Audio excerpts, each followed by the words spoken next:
저는 가끔씩 이런 생각을 합니다. 내가 만일 지금 예수를 믿지 않았더라면 과연 나는 무엇하고 있을까? 20대 시절 저에게 많은 선택이 제 앞에 놓여 있을 때, 많은 가능성의 길이 제 앞에 열려 있을 때, 저는 그때 그 모든 것을 접고 지금 제가 가는 이 길을 선택했습니다. 물론 하나님의 은혜이지만 가끔씩 이런 생각합니다.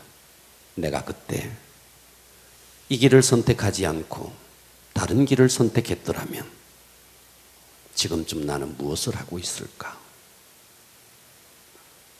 만일 내가 하나님을 알지 못했더라면 그 20대 때 방황하던 시절에 나는 과연 내 인생을 제대로 살아낼 수 있었을까? 힘들고 어려울 때마다 하나님은 항상 음성을 들려줬어요. 아들아, 내가 너의 편이다. 내가 너를 불렀다. 내가 너의 앞길을 인도할 것이다. 하나님은 항상 그 음성을 들려주셨어요. 가끔씩 꽃집을 가보면 손으로 만든 꽃이 있습니다. 그것을 조화라 그럽니다. 요즘은 기술이 발달되어서 조화가 더 생화 같아요. 아주 막 이슬방울까지 거기다가 만들어 놨어요. 분명히 조화인데 생화보다도 더 아름다워요. 그런데 생화와 조화는 현격한 차이가 있습니다. 향기가 없습니다. 그러니 벌이 올 리가 없고 나비가 올 리가 없습니다. 그리고 가장 중요한 차이는 조화는 생명이 없다 하는 겁니다. 그러니까 이 땅에 수많은 사람들이 살아갑니다. 많은 사람들. 그 중에는 예수를 믿는 사람도 있고 믿지 않는 사람도 있습니다. 현격한 차이가 있습니다. 무엇의 차이냐? 조화와 생화의 차이처럼 생명이 그 속에 있느냐 없느냐의 차이입니다. 그래서 세상에 하나님을 믿지 아니하는 사람들이 모여서 대화하는 것을 가만히 들어보면 다 자기 자랑입니다.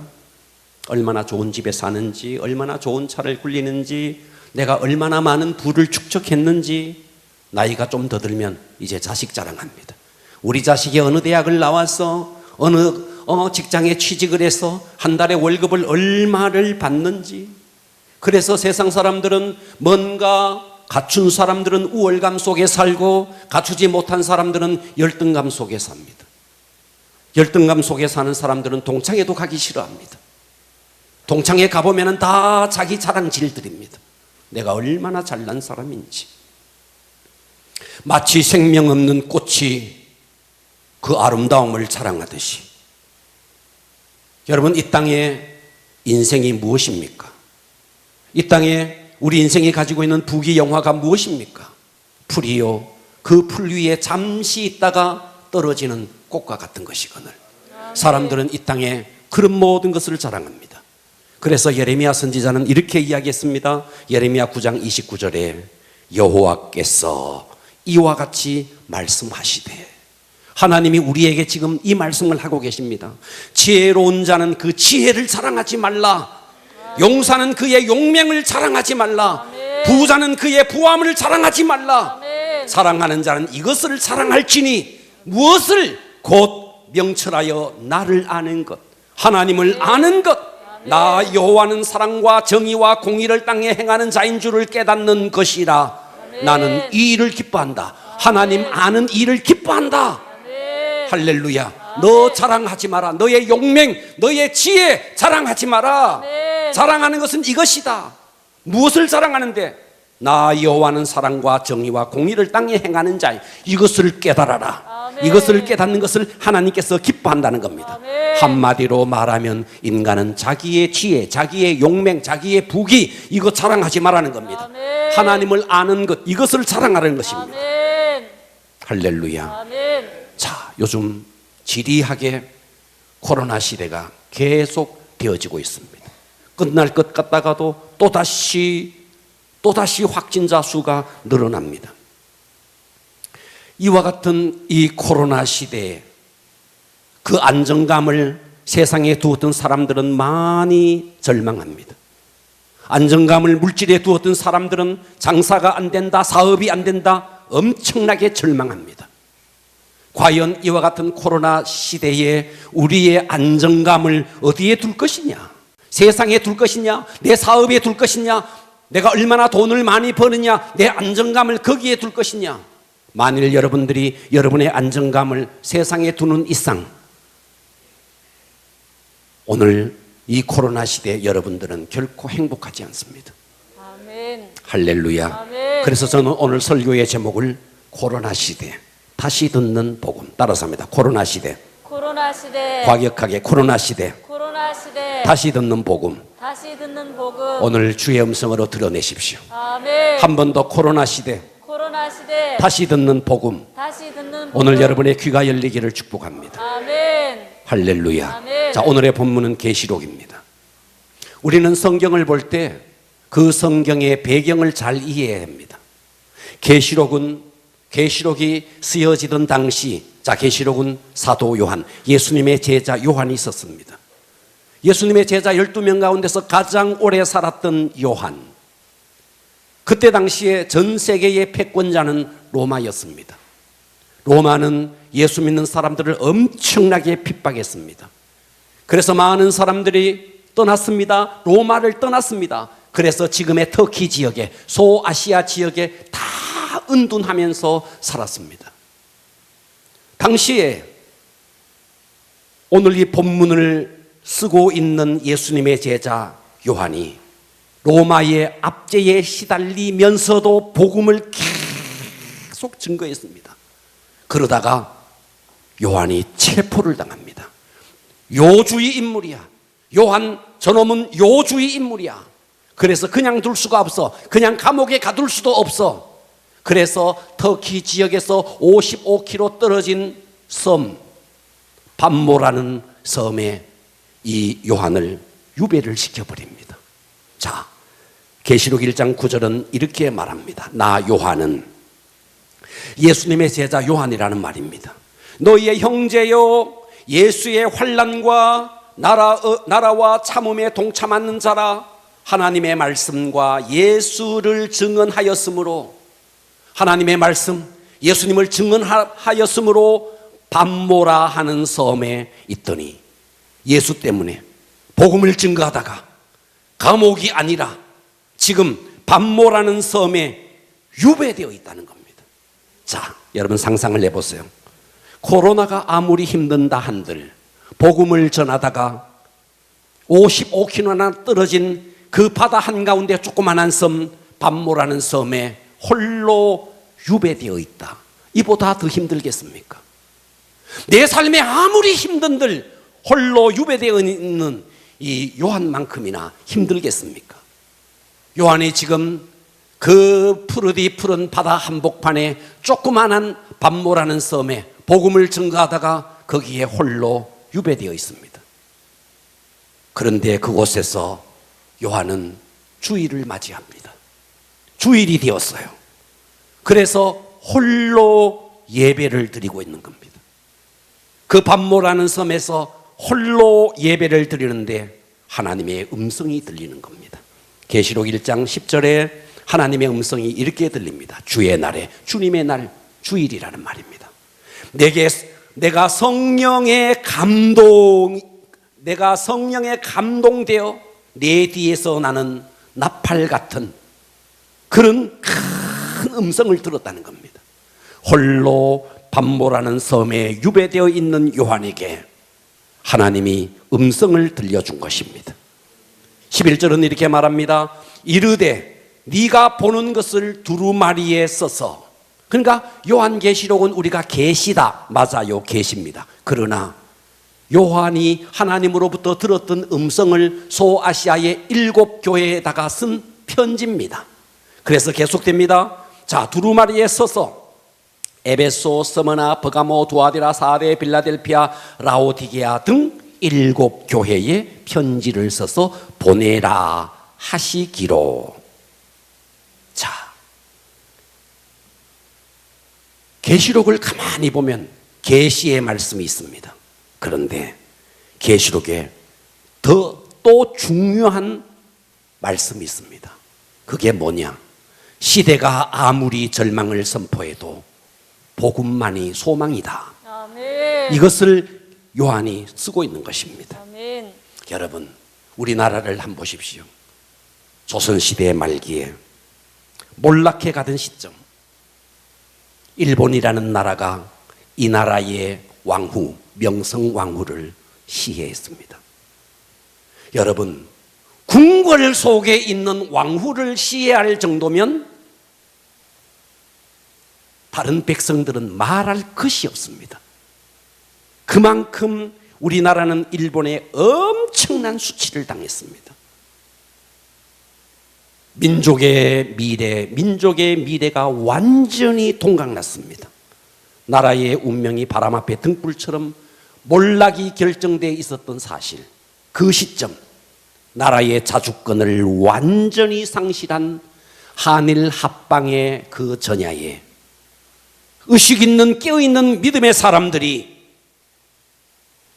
산마다 계곡마다 모여서 나라를 위해서 기도했습니다. 그때 도산 안창호 선생이 이런 말을 했습니다. 나라의 독립은 인민에게 있다. 도움을 청하려면 하나님께만 있을 뿐이다. 그 소리를 듣고 꺼져가는 민족의 이 미래를 바라보면서 의식 있는 많은 믿음의 동지들이 자기의 목숨을 민족을 위해 드리고자 애국 선열들이 줄줄이 일어났습니다. 그러니까 그 계시록 시점에, 계시록을 쓰던 그 시점에 지금 사도 요한이 반모라는 섬에 홀로 유배되었던 그 시점, 로마라는 나라가 권력을 앞세워서 모든 믿는 자들을 핍박하던 그 시점, 구한말 이 나라가 멸망이 완전히 결정되어 있었던 그 시점, 나라의 운명이 완전히 동강나 있는 그 시점, 복음이 희망이었습니다. 아멘. 그렇다면 오늘 이 시대 코로나가 아무리 활개를 친다, 나라가 코로나를 빌미로 어떤 일을 제기한다 할지라도 복음만이 희망입니다. 아멘. 그래서 우리는 오늘 이 시대 코로나 상황에 다시 한번 복음 앞으로 나오셔서 하나님이 내게 들려주시는 이 복음을 드러내기를 축복합니다. 아멘. 따라서 합니다. 코로나 시대 코로나 시대 다시 듣는 복음, 다시 듣는 복음. 할렐루야. 아멘. 첫 번째입니다. 복음은 죄의 문제를 해결합니다. 따라서 합니다. 복음은 복음은 죄의 문제를 해결한다. 죄의 문제를 자, 계시록 1장 해결한다. 5절을 보십시오. 우리를 사랑하사 그의 피로, 누구의 피로? 예수의 피로 우리 죄에서 우리를 해방하시고, 아멘. 예수의 피가 우리의 죄를 완전히 해방한다는 것입니다. 아멘. 그렇기 때문에 우리는 이 시점에서 하나 분명하게 명심해야 될 것이 있습니다. 이 세상에서 최고의 압제는 정치적인 압제가 아닙니다. 이 세상의 최고의 압제는 코로나의 압제가 아닙니다. 이 시점의 최고의 압제는 내 영혼이 죄에 물들어서 영혼이 지옥 갈 수밖에 없는 죄의 압제입니다. 아멘. 이것보다가 더 큰 압제는 없습니다. 아멘. 정치적인 압제, 가난의 압제, 이거는 압제도 아닙니다. 내 영혼이 영원한 지옥불의 불쏘시가가 되는 이 죄의 압제보다 더 큰 압제는 없습니다. 아멘. 할렐루야. 아멘. 그런데 예수님이 우리의 이 죄의 압제에서 우리를 완전히 해방했다는 것입니다. 아멘. 여러분, 첫사람 아담이 하나님의 법을 떠났습니다. 먹지 말라는 그 선악을 알게 하는 나무의 실과를 먹었습니다. 하나님을 떠났습니다.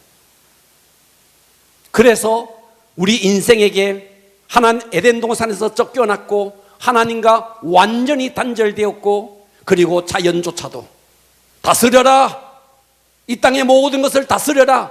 그런데 자연이 인간에게 반란을 일으키기 시작합니다. 성경은 이렇게 말했어요. 이제 너희에게 가시덤불과 엉겅퀴를 낼 것이다. 자연이 순종해야 되는데 가뭄이 들어요, 홍수가 들어요, 재난이 일어납니다. 그래서 계속 땅에 엉겅퀴가 나기 시작합니다.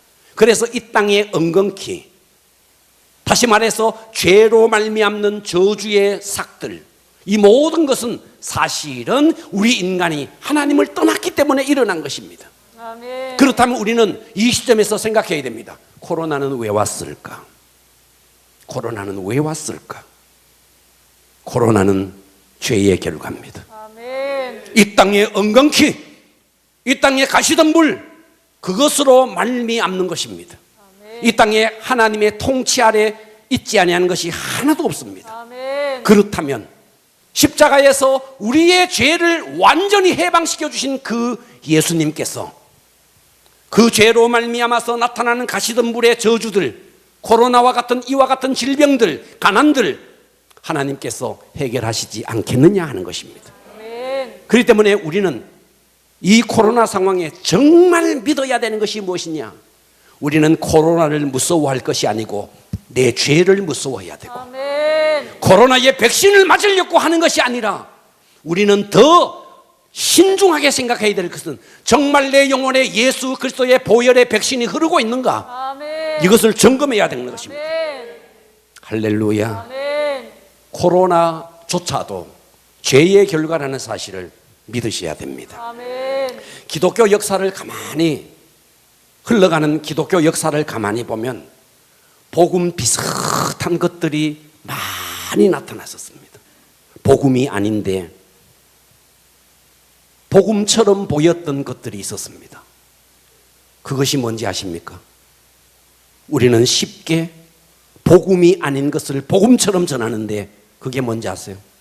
예수 믿으면 복 받는다는 거예요. 예수 믿으면 너 질병 낫는다는 거예요.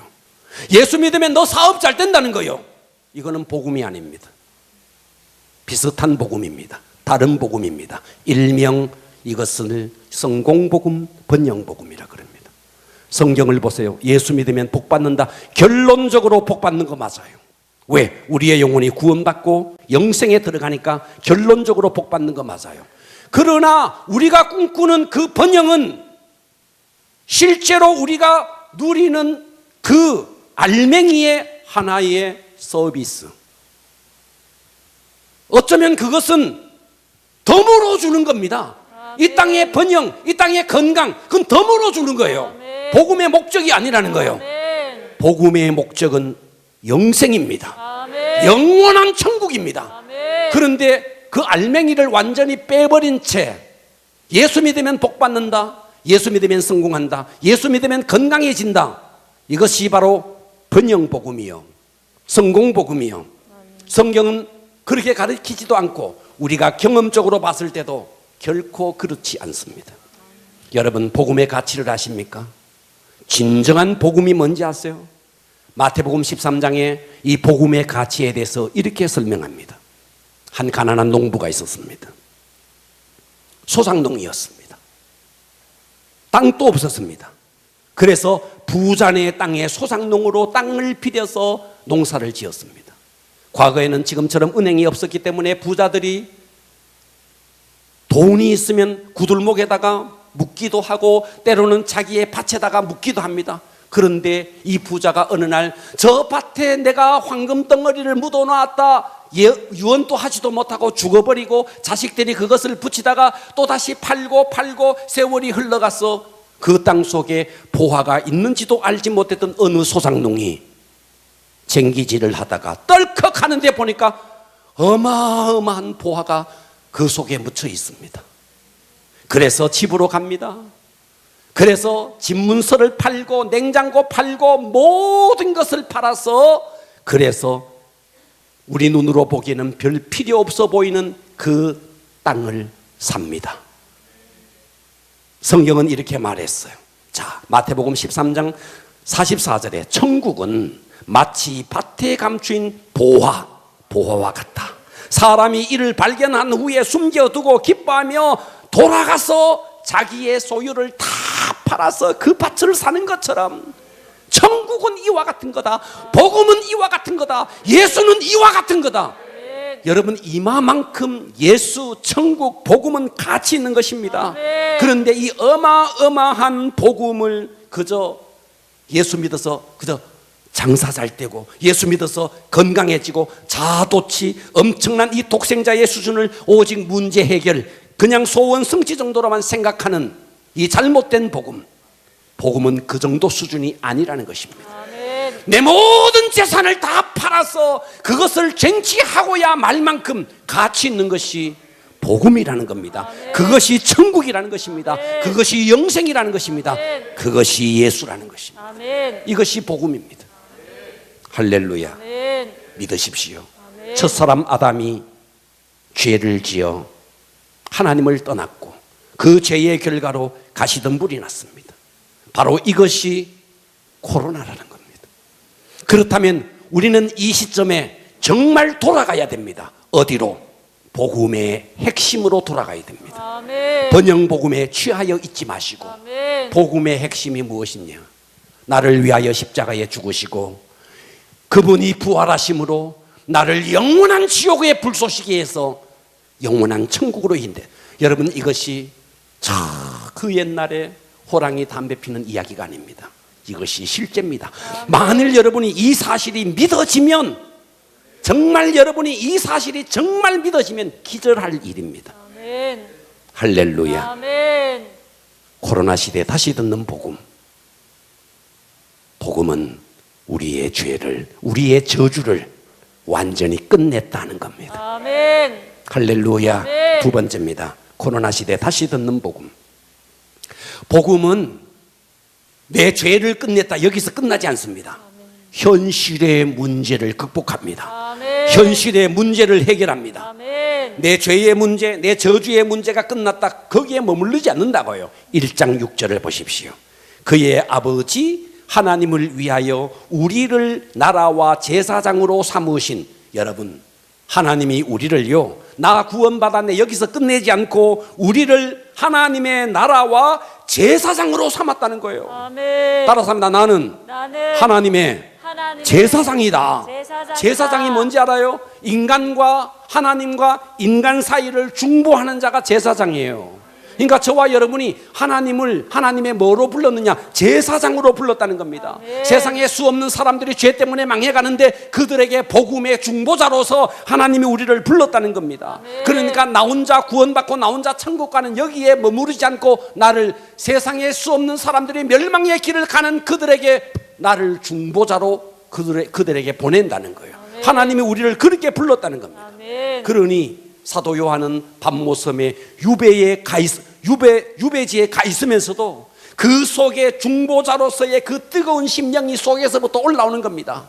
그래서 그는 주일날 하나님 앞에 예배를 드렸고, 예배를 드리는 그날 하나님의 음성이 들렸고, 그 하나님의 음성을 듣고 소아시아 7교회 에베소, 스무나, 버가모, 두아디라, 사데, 빌라델피아 이 7교회에 편지를 쓰고 있습니다.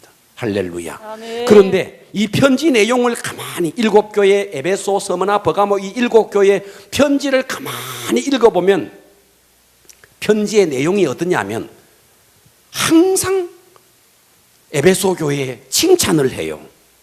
그리고는 책망을 해요. 스무나 교회는 특별히 책망이 없어요. 칭찬을 해요. 버가모 교회 칭찬해요. 그리고 책망을 해요. 두아디라, 사데, 빌라델피아는 또 책망이 없어요. 어쨌든 7교회 2교회를 제외한 스무나 교회와 빌라델피아 교회를 제외한 나머지의 교회는 칭찬을 하고 책망을 했습니다. 이것은 무엇을 의미하느냐? 이 7교회는 이 시대의 모든 교회의 대표적인 교회입니다. 그렇다면 이것은 우리에게 어떤 메시지를 주느냐? 이 세상의 어느 교회도 장점이 있으면 단점이 있고, 아멘. 훌륭한 점이 있으면 그렇지 못한 점도 있다는 것을 우리에게 메시지로 주고 있습니다. 할렐루야. 그런데 모든 교회가 허물이 있고, 모든 교회가 단점이 있고, 모든 교회가 약점이 있습니다. 여러분, 성도라고 어떤 성도는 100% 장점만 있는 성도를 보신 적이 있습니까? 있나요? 어느 목사, 저 사람은 100% 장점만, 그런 사람이 있을까요? 없습니다. 교회든 사람이든 장점이 있으면 단점이 있습니다. 믿으십니까? 아멘. 그런데 이 7교회에 공통적으로 하는 말씀이 있습니다. 성경을 보겠습니다. 계시록 2장 7절을 봅니다.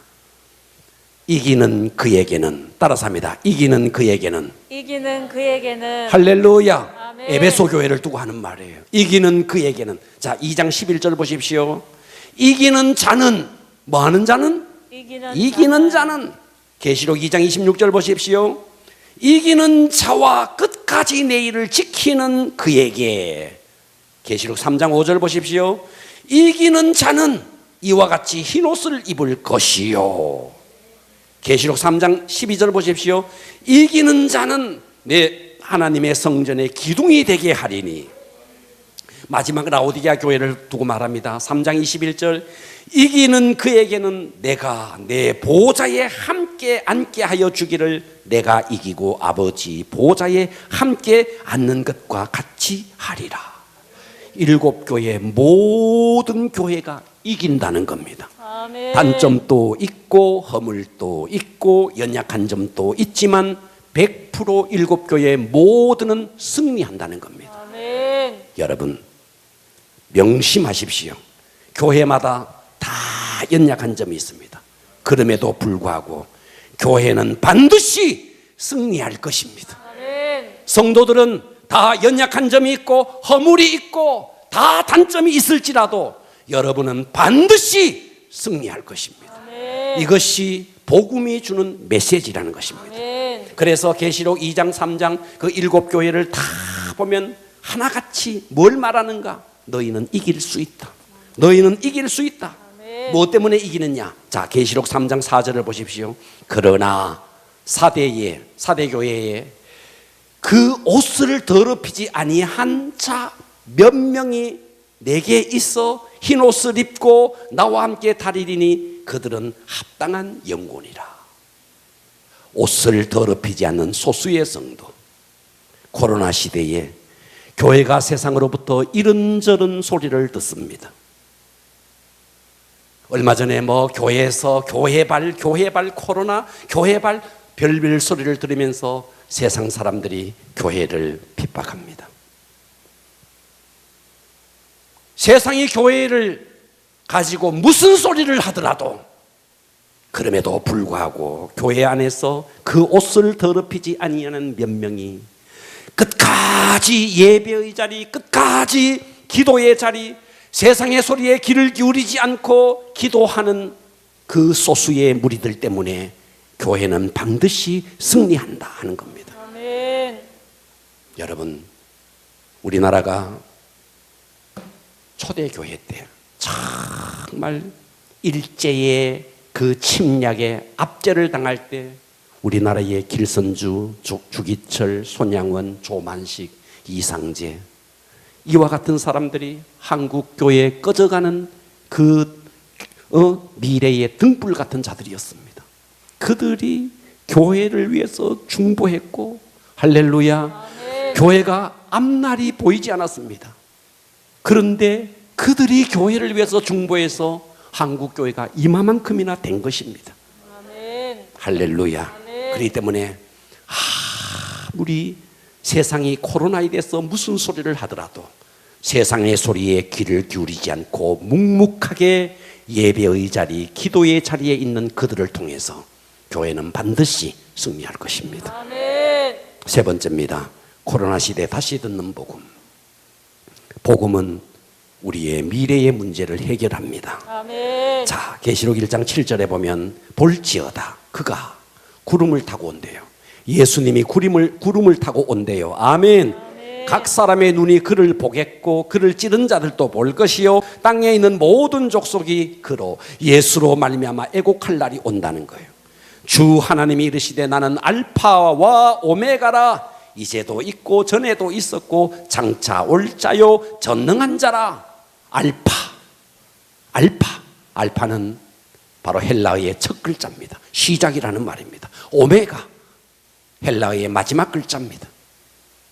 하나님이 시작하셨으니 하나님이 끝낼 겁니다. 아멘. 코로나도 하나님이 시작하셨으니 하나님이 끝낼 것입니다. 아멘. 백신이 끝내는 거 아닙니다. 아멘. 이 땅에 하나님께서 정말 하나님의 나라를 위해서 중보하는 무리들이 모여 기도하고 하나님의 심판의 때가 끝나면 하나님은 이 땅에 코로나를 종식시켜 줄 것입니다. 아멘. 할렐루야. 아멘. 그렇기 때문에 하나님이 알파다, 하나님이 오메가다. 아멘. 아멘. 주님이 분명히 이 땅에 오시는 날이 올 겁니다. 아멘. 여러분, 그렇기 때문에 우리는 코로나가 아무리 발병해서 뭐라 한들 우리는 주님 다시 오를 그날을 사모하며 기다려야 됩니다. 아멘. 계시록 11장 15절은 이렇게 말했어요. 일곱째 천사가 나팔을 불매 하늘에 큰 음성이 나서 이르되 세상 나라가 우리 주와 그의 그리스도의 나라가 되어 그가 세세토록 왕노릇하리로다. 여러분, 저와 여러분이 세세토록 왕노릇할 날이 온다는 거예요. 아멘. 아멘. 계시록 21장 1절 보세요. 또 내가 새 하늘과 새 땅을 보니 처음 하늘과 처음 땅이 없어졌고, 네, 새 하늘과 새 땅이 다시 오고 우리가 보고 있는 이 땅은 없어진다는 겁니다. 하늘도 새로워지고 땅도 새로워지고. 계시록 21장 4절 보십시오. 모든 눈물을 그 눈에서 닦아주시니 다시는 사망이 없고 애통하는 것이나 곡하는 것이나 아픈 것이 다시 있지 아니하리니 처음 것들이 다 지나갔습니다. 아멘. 다시는 사망이 없고 다시는 눈물이 없고 다시는 애곡이 없는 이 땅의 모든 부조리 끝내주시는 알파와 오메가 되시는 주님, 그분이 이 땅에 온다는 겁니다. 아멘. 그래서 계시록 21장 5절은 이렇게 말했어요.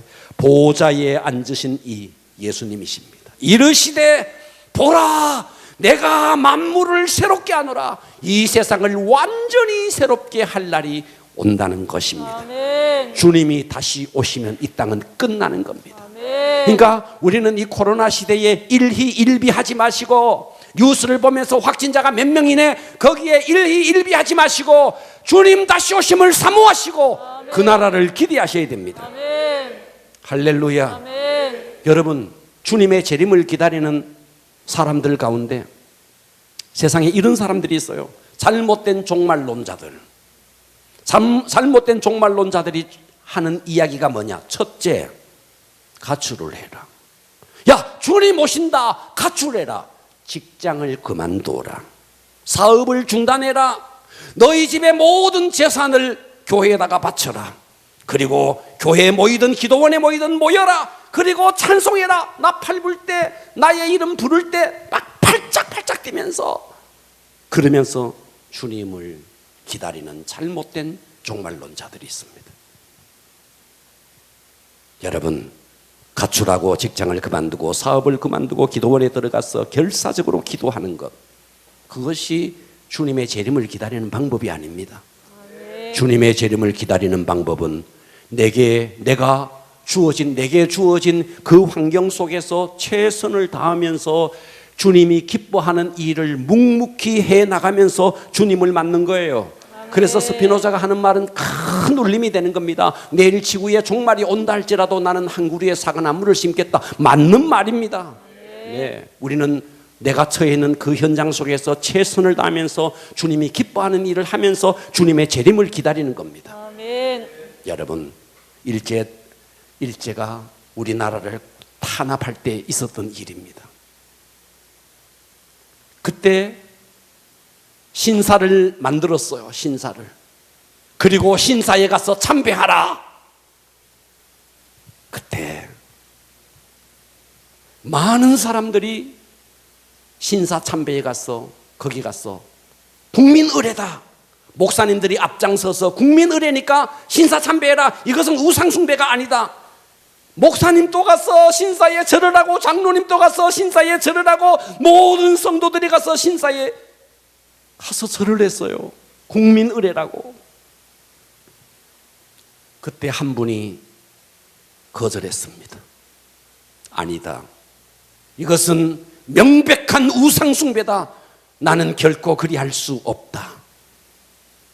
가나안 농군학교에 그 새마을 운동의 단초가 되었던 김용기 장로님이라는 분이 계셨어요. 이분이 나는 절대로 신사 참배할 수 없다. 거절했습니다. 핍박, 고문, 박해 엄청났습니다.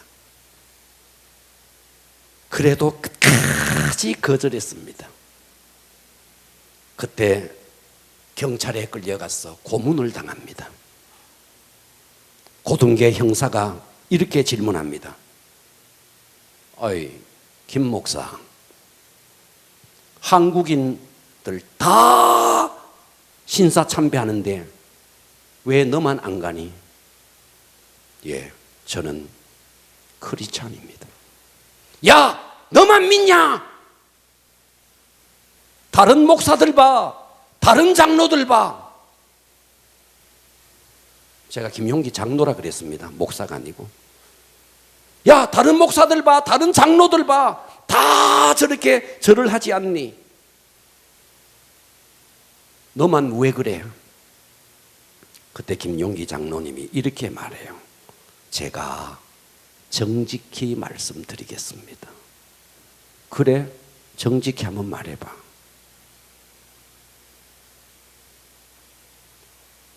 제가 제 백성들을 좀 아는데 저들이 신사에 가서 머리를 숙이고 신사 참배한들 그것이 진짜일까요?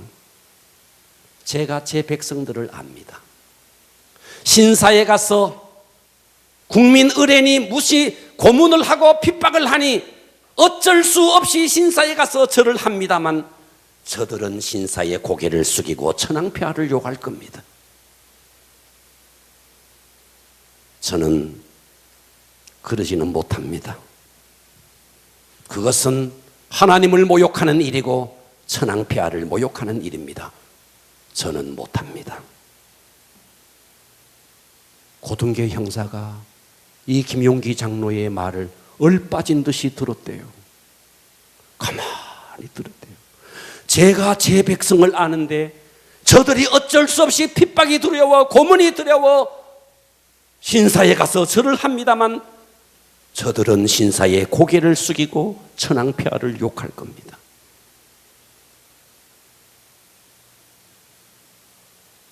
그때 이 고등계 형사가 그런 국민 의뢰라면 안 하는 게 마땅하지.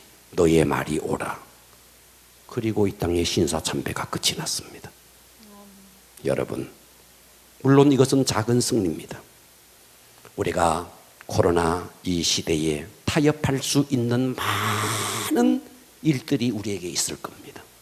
그럼에도 불구하고 여러분, 타협하지 않는 몇 명의 무리, 예배드리는 무리, 기도하는 무리, 그들에 의해서 이 땅은 회복될 것입니다. 아멘. 거룩은 반드시 회복될 것입니다. 아멘. 그래서 우리는 이 코로나 시대 다시 하나님께서 우리에게 들려주시는 이 복음의 소리를 듣기를 바랍니다. 아멘. 십자가의 복음은 우리의 죄를 동강내버리고 죄뿐만 아니라 죄로 말미암는 모든 저주를 끝내버리셨다.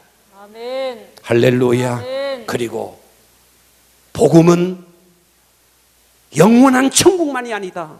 이 땅에서도 비록 교회가 허물도 있고 단점도 있지만 반드시 승리한다.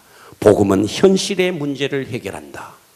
그리고 복음은 영원한 하늘나라를 보장한다. 아멘. 그렇기 때문에 우리는 시시한 문제에 더 이상 우리가 거기에 고개 숙이지 말고 믿음의 주요 온전케 하시는 예수, 아멘. 그 예수를 바라보면서 승리하기를 주님의 이름으로 축원합니다. 아멘. 기도하겠습니다.